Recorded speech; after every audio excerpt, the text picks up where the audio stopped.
Hello, ladies and gentlemen. I hope whatever you get up to today, Wednesday, the 13th of September, that you're having a nice and pleasant one. I basically want to recap on the knowledge that I think we've acquired, and I must ask you to excuse me. I'm sitting in my bedroom using my computer.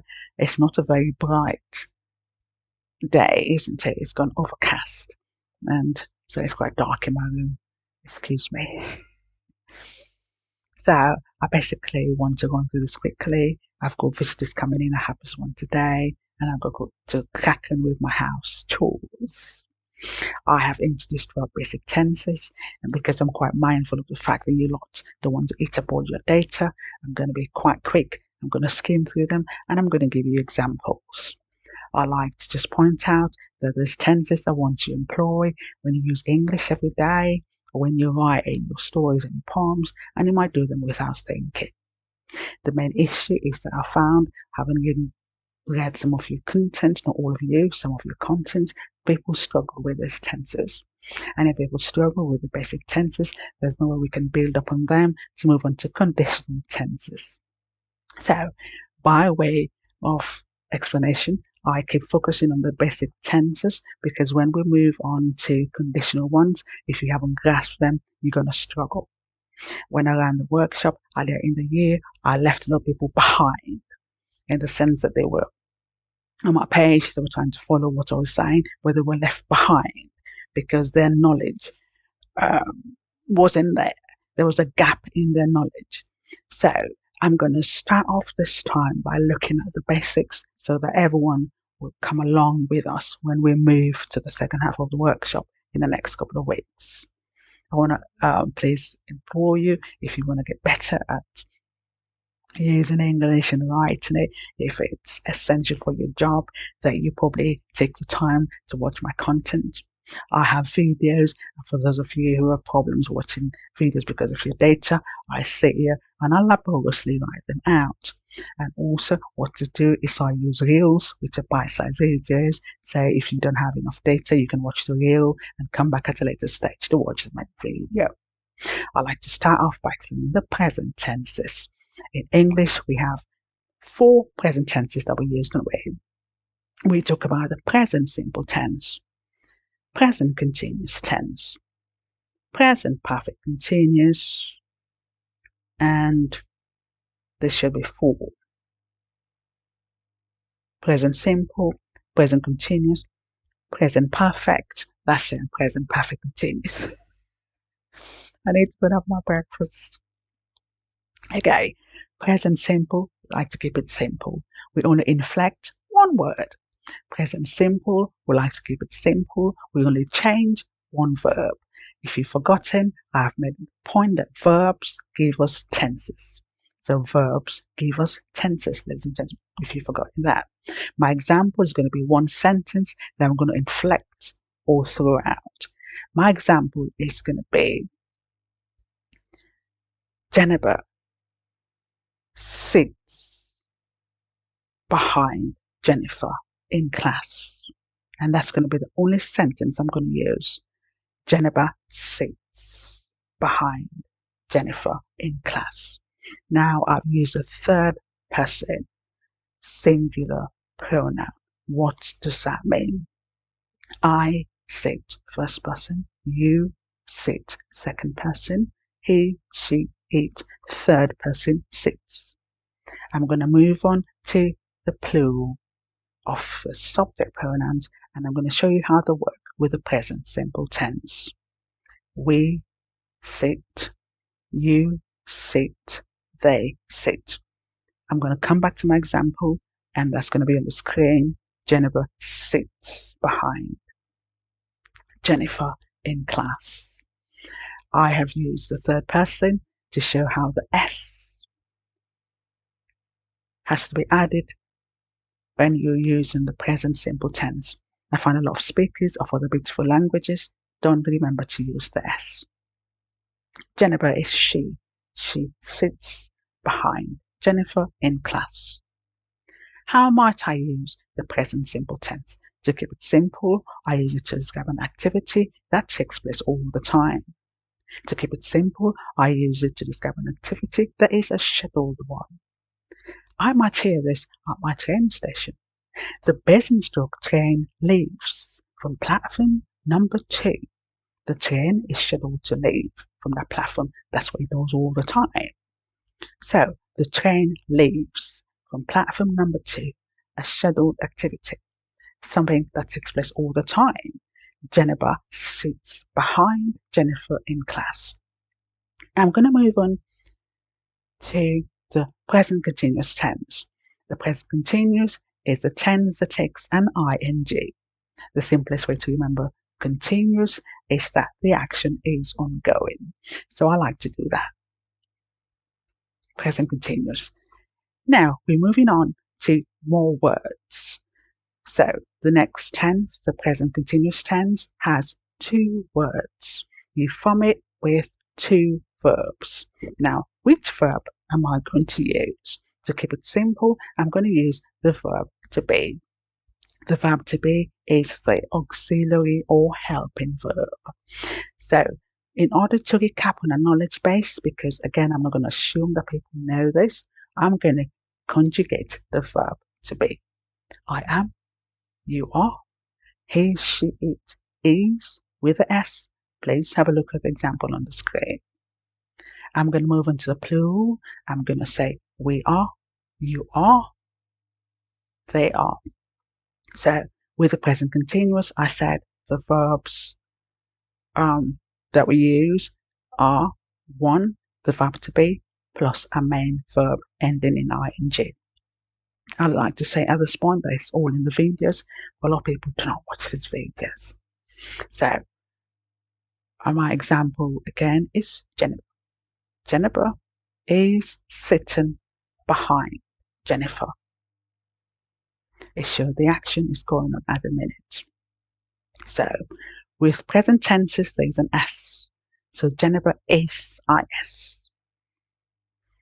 And then I'm going to move on to the next tense, which is the present perfect tense. Ladies and gentlemen, whenever you hear a perfect tense, you start to think of what? The participle, the past participle.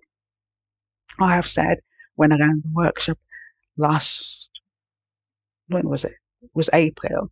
I said that perfect tenses use a participle, which is a designated word, which speakers of other beautiful languages might have to learn.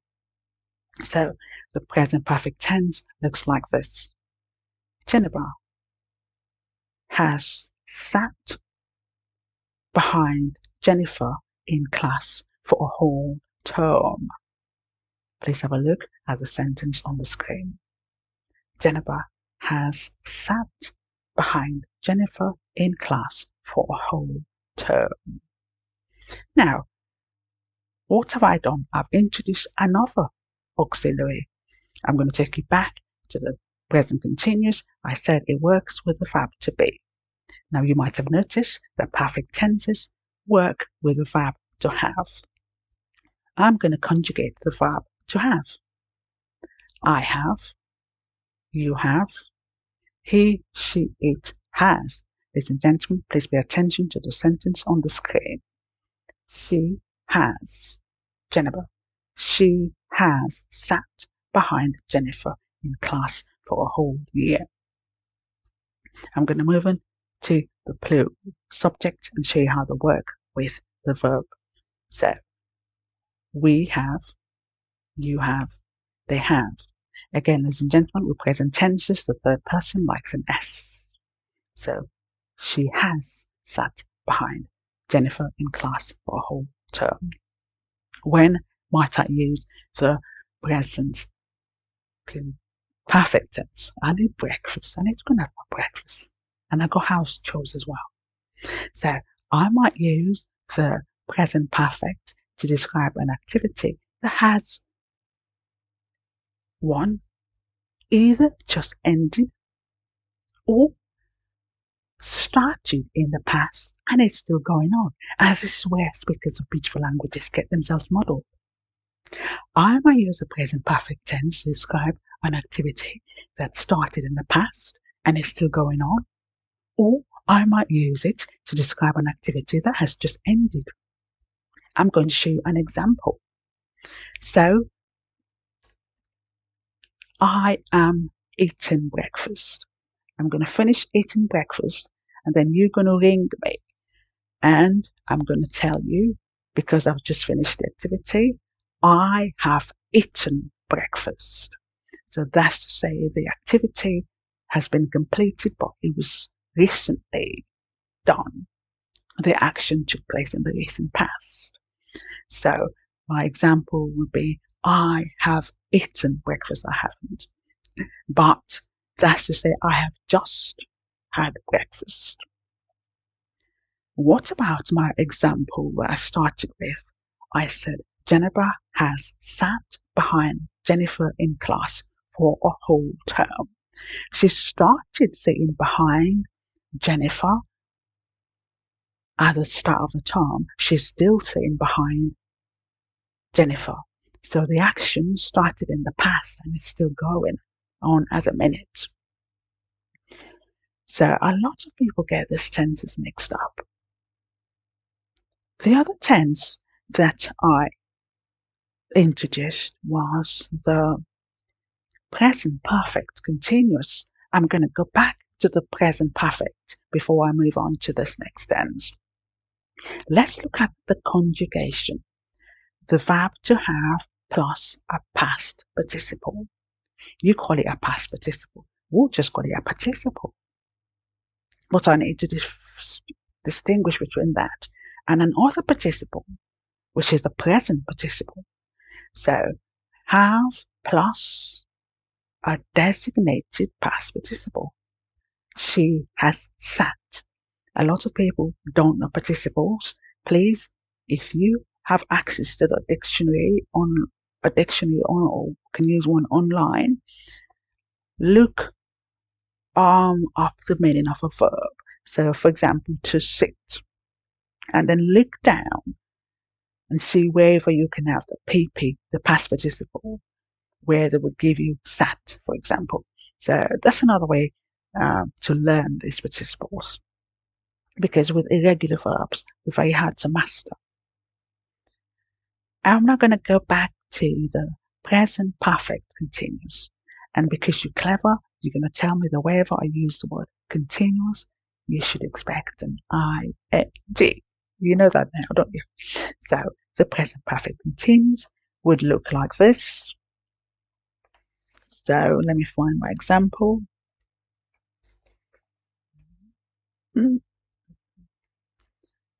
Jennifer has been sitting behind Jennifer for a whole term. Was that my example on the page? So BEEN. I'm going to ask you to please look at my example on the screen. I've now brought in how many words? Have plus been plus sitting. 3 words. So the present perfect continuous has even got more verbs than the present perfect. So I'm going to show you what happens. We use the verb to have and we use a designated participle of the verb to be, which is being. So just remember that you need 3 words. Have plus been plus the verb ending in ing, which is the main verb. My example would be, Jennifer has been sitting behind Jennifer in class for a whole term. So basically, it shows the activity started in the past and is still going on. A bit like how I used the other tense. But this shows that it's still happening at the minute. Let me use a better example. I have been waiting for my delivery since 8 a.m. So it means I started waiting at 8 a.m. and at the minute I'm still waiting for my delivery. So I have been waiting for my delivery since 8 a.m. I want to say you might have had me add in other words, which are object phrases, and I'm going to come back to those. There are lots of verb tenses in English that do not stand alone. When I mean they don't stand alone, it might be because they are transitive verb, where the action is to pass on to another word to complete its meaning. Or it might be that when you use it in the present tense or the present perfect, then you have to add another word. And this is why people often get themselves muddled. So, I have been waiting for my delivery since 8 o'clock. I have been waiting doesn't really make sense. Jennifer has been sitting doesn't really make sense. We need an object. So when I taught this the first time, I said perfect tenses like to lean on other words. They're called like objects. You might have a phrase that works as an object. You might have one word. You might have a clause. We'll get to that. So if you hear my stomach rumbling, that's to say I need to go eat my breakfast. So I'm going to quickly skim through the tenses. I'm not going to be able to do all of them today. I got housework and I'll also need to go and eat food. So I'm going to name them. I have named 4 present tenses. I thought I'd be able to go through them, but I won't be able to.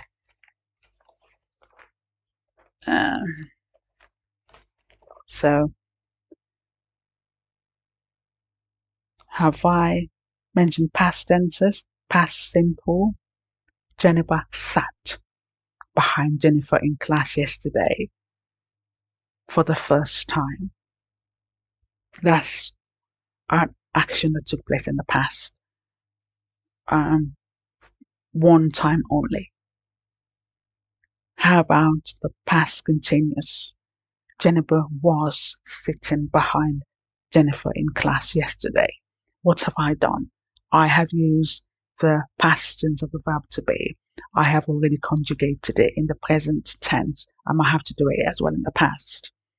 I was, you were, he, she, it, was, they, we were, you were, they were. So Jennifer was sitting behind Jennifer in class yesterday. How about the past perfect? Ooh, if you're clever, you remember that when I use the present perfect, I use the verb to have. I said, I have eaten breakfast. Jennifer has sat behind. Jennifer has sat behind Jennifer in class for a whole term. What am I going to do with the past perfect? I'm simply going to inflect the verb to have. I'm going to use the past tense of the verb to have. So I'm going to say, I had eaten breakfast by the time you rang me. Again, I have an object phrase. I had eaten. The action finished before another action took place in the past. I had driven all the way to town yesterday before I remembered my passport, for instance. So I have now changes to I had. I had eaten breakfast by the time you rang me. Let's quickly conjugate this. I had eaten plus breakfast. You had eaten breakfast. Jennifer had eaten breakfast before the bell rang. And then we're going to go to the plural and we're going to say, we had eaten breakfast by the time the taxi arrived. And you had eaten breakfast before your guest arrived. And they had eaten breakfast by 9 a.m. So I'm describing 2 actions. So remember, if you're using a past tense, you stick with the past tense, don't you? If you're using a present tense, you stick with the present tense. Let's quickly look at the other ones. How about the past perfect continuous? I had been eating breakfast all the time he was talking to me on loudspeaker. A better example would be Jennifer had been waiting for the keke before Mr. Kamara arrived and offered her a lift. Jennifer had been waiting for the keke before Mr. Kamara offered her a lift. So had plus been plus waiting. So again, it corresponds to the present perfect continuous. The only thing I've done is I've inflected the verb have. I've now got had. This describes an action that was going on for a long time in the past before an action took place. But these are actions that have already been completed. They happened in the past.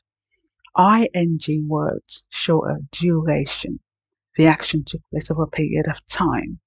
The only way you're going to learn these tenses is by practicing them. So let's quickly look at the future tenses. Future simple, keep it simple. I will do another video, by the way, because I know this probably is quite hard. So Jennifer will sit behind Tamba tomorrow instead. Future of the verb to be will, a new word, W-I-L-L. With the future tense, it's so simple. There's only one word. I will.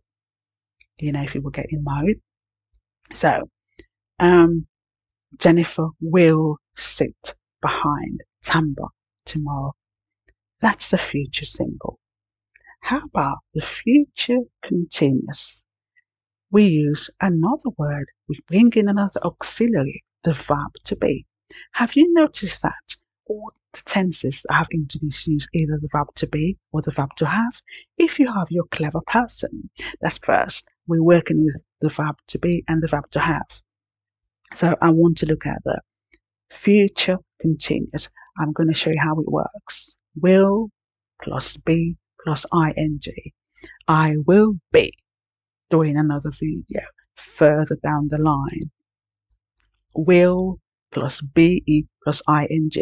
It describes an action that will go on for a long time in the future. It hasn't started yet.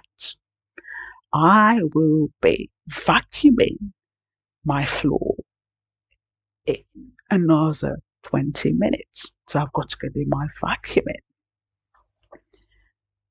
How about the future perfect? So, I will have eaten breakfast by the time my guests arrive. I haven't started yet. The action is going to start in the future and it would have been completed before another action takes place. I said this is like a speculative tense, and a lot of people don't see why it makes sense, why they will use it. But you have to use it to describe an action that you think would have occurred before another action starts in the future. Jennifer will have done her homework by 6 p.m. tomorrow. Jennifer will have done her homework by 6 p.m. tomorrow. Excuse a little blip, I haven't really eaten breakfast. So, will plus have plus the designated past participle. Wherever you hear a perfect tense, think of the participle. So, you're going to use the participle, your past participle, for the present perfect continuous, past perfect continuous, future perfect continuous. So, I will have been waiting several hours for my delivery by 8 p.m. tonight. So, I'm waiting, and by 8 p.m. I might still be waiting. The action started in the past and is going to carry on in the future. Jennifer will have been studying French for 5 years this summer. Jennifer will have been studying French for 5 years this summer. So she probably started studying French 5 years ago. She's going to be doing it now, and she's going to be doing it till summer in it. So the action started in the past, it's taking place now, and it's going to carry on in the future. And I really got to go now. So those were the 12 basic tenses. The videos on the page, the reels. You know what I mean? Bob's your uncle. Have a nice day.